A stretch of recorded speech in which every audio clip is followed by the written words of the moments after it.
ये कहानी है दिल्ली के सिंहासन पर बैठने वाले अंतिम हिंदू सम्राट पृथ्वीराज चौहान और उनकी पत्नी संयोगिता की प्रेम कहानी। आपने भी पहले ये प्रेम कहानी अगर सुनी है तो कमेंट में जरूर बताएं, नहीं सुनी है तो आज हम आपको बताने जा रहे हैं।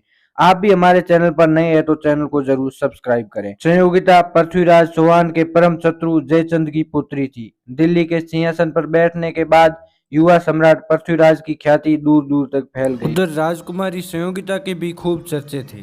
इन दोनों के प्रेम की कड़ी बना एक चित्रकार। वो देश भर में घूम घूम कर पराक्रमी योद्धाओं के चित्र बनाता था। इसी तरह पृथ्वीराज का भी चित्र कन्नौज जा पहुंचा।